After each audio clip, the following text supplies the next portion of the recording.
বিসমিল্লাহির রহমানির রহিম। মিসকে সাবান, সাবানের মধ্যরাত্র, 15তম দিন,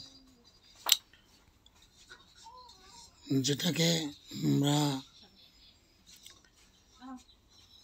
লাইলাতুল বরাত বা শবে বরাত বলে থাকি। অনেক ভাষা, আরবিতে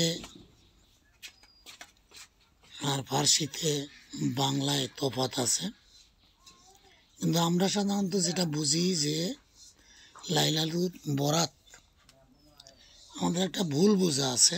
বোঝাটা হলো ভাগ্যের রাত্র। এটা ভাগ্যের রাত্র না, এটা ক্ষমার রাত্র। জন্য বিভিন্ন হাদিস বিভিন্নভাবে বর্ণনা করা হয়েছে। বেশিরভাগ হাদিসেই জয়ীফ, দুর্বল এবং কিছু কিছু জাল হাদিসও সংযুক্ত করা হয়েছে। যে হাদিসগুলি লাইলাতুল কদরের বেলায়, সেই হাদিসগুলিকে টাইনিয়া লাইলাতুল বরাত, শবে বরাতে আনা হয়েছে। কিন্তু এখানে বাস্তবিক পক্ষে 15ই সাবানের মধ্য রজনী, এটা একটা আলাদা দিন বটে, কিন্তু এইটা নিয়ে যে সমস্ত বাড়াবাড়ি হইতেছে, যে সমস্ত আয়োজন আমরা করি, এইগুলি আসলে বেদাত।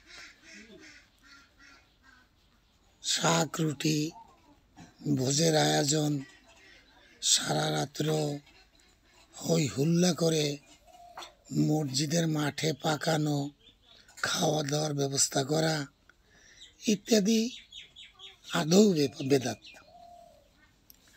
এখানে শুধুমাত্র এটাকে আমরা ক্ষমার রাত্র হিসেবে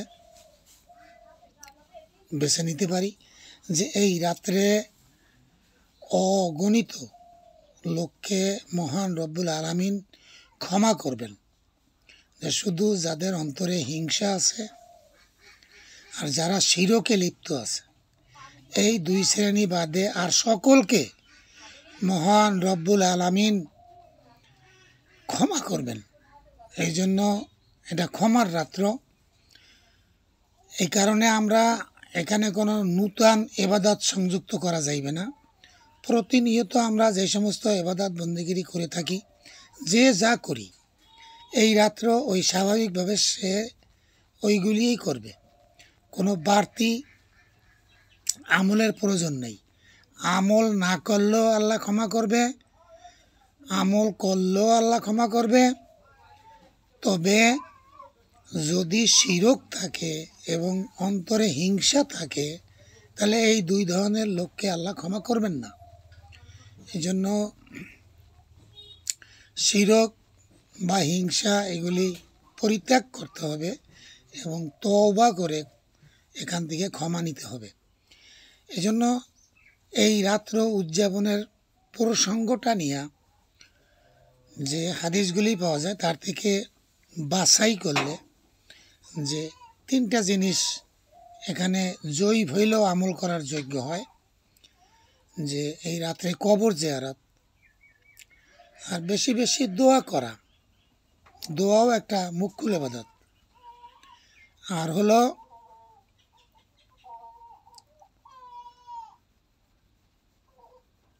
ক্ষমা চাওয়া।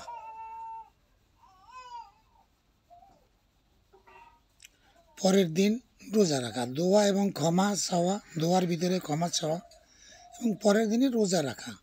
তবে হ্যাঁ, রোজার ব্যাপারেও দ্বিমত আছে। যারা এ মাসের পুরোটাই রোজা রাখা যায়, তবে খাস করে ওই একদিনের জন্য রোজা রাখা, এইটা বেদাত। এই জন্য আসুন ভাই, আমরা 92% মুসলমানের দেশ বাংলাদেশ। হুজুর সাল্লাল্লাহু আলাইহি সাল্লাম বলেন, যেটা নিয়ে ইখতিলাফ আছে, বিতর্কিত মতামত আছে, কেউ বলবে আছে, কেউ বলবে নাই, কেউ বলবে সুন্নাত, কেউ বলবে বেদাত, সেখানে হুজুর সাল্লাল্লাহু আলাইহি সাল্লামের নির্দেশ আছে যে এটা তোমরা বাদ দিয়ে দাও। এই জন্য এটা আমাদের বাদ দেওয়াই উত্তম।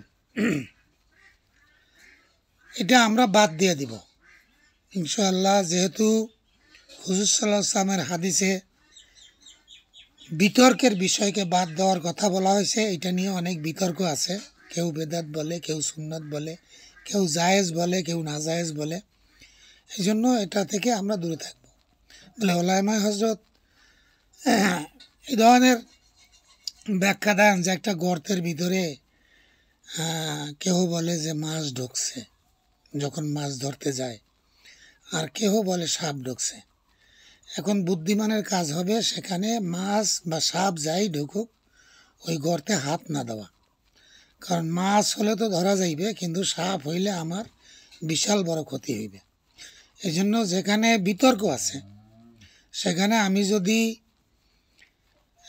আমল করতে যাই আর যদি সেইটা আসলেই বেদাত হয় তাহলে আমি ক্ষতিগ্রস্ত হয়ে যাব। এই জন্য আমরা সাধারণত আম মানুষ যারা, এরা পরিত্যাগ করাই উত্তম। এই জন্য আসুন ভাই, আমরা এই শবে বরাতের এই বিভিন্ন অনুষ্ঠান, উদযাপন, আয়োজন এগুলাকে না বলে দিই, এবং সাধারণভাবে আমরা যেইভাবে আগে আমল করতাম, অন্যান্য দিনগুলিতে যেভাবে আমল করি, এই শবে বরাতের উপলক্ষ সেইভাবেই আমল করব। আর আমার অন্তরে যেন এই বুঝ পয়দা হয় যে এটা ক্ষমার রাত্র, এখানে আল্লাহ আমাকে ক্ষমা করতে পারে, আমি যেন ক্ষমাশীলের মধ্যে আমাকে আল্লাহ রাখেন। এই জন্য আমি শিরক এবং আমার অন্তর থেকে হিংসা এইগুলি মুছে ফেলব, এইগুলি থেকে আমি তওবা করে মাপ চেয়ে নেব ক্ষমা পাওয়ার আশায়। এছাড়া আর বাড়তি কোনো আমলের প্রয়োজন নেই। স্পেশালি এই রাত্রের জন্য আলাদা কোনো নামাজ, আলাদা কোনো দুরুদ, আলাদা কোনো দোয়া, আলাদা কোনো জিকির এইগুলি না করাই উত্তম। আদৌ নাই কোনো নামাজ এই রাত্রের জন্য, নাই কোনো নামাজ, নফল নামাজ অন্যান্য দিনও যেভাবে পড়ি আমরা, এইভাবে এই দিনের জন্য সেইভাবেই আমরা আমল করতে পারবো। এই জন্য মেরে মহতরাম দোস্ত বুজুর্গ, আমরা মুসলমানের সন্তান, আমরা হুজুর সাল্লাল্লাহু আলাইহি সাল্লামকে যেন অনুসরণ করব।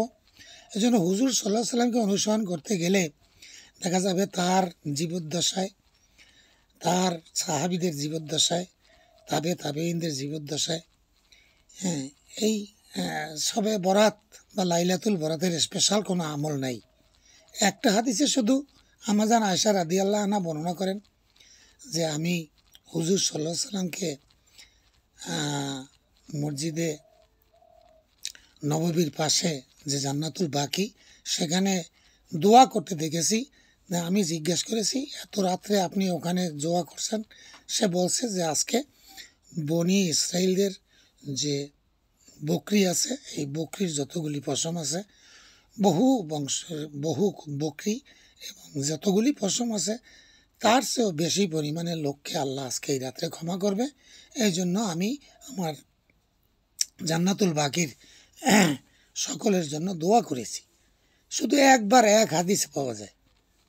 এই জন্য আসুন আমরা শবে বরাতের আচার অনুষ্ঠান ইত্যাদি সব কিছুকে না বলি, শুধু কবর জিয়ারত, দোয়া এবং পরের দিনের রোজার কথা থাকলেও আমরা যেহেতু রোজায় নিয়মিত না, যারা নিয়মিত 14, 15, 13, 14, 15 এইভাবে রাখে, বা মাসে 3টে রাখে, বা সোমবার বৃহস্পতিবার রাখে, তাদের জন্য হয়তো ওইটা রাখতে পারে ওই সাধারণ হিসাবে, কিন্তু স্পেশালি এই দিনের জন্য কোনো আলাদা রোজা রাখা যাইবে না, আর রাখা উচিত হইবে না। যেহেতু হুজুর সাল্লাল্লাহু আলাইহি সাল্লাম বিতর্কের বিষয় বাদ দিতে বলছে, এই জন্য আমরা এই বিষয়টাকে বাদ দেব। আল্লাহ আমাদের সকলকে কথাগুলি বুঝা এবং আমল করার তৌফিক দান করে। আমিন সুম্মা আমিন।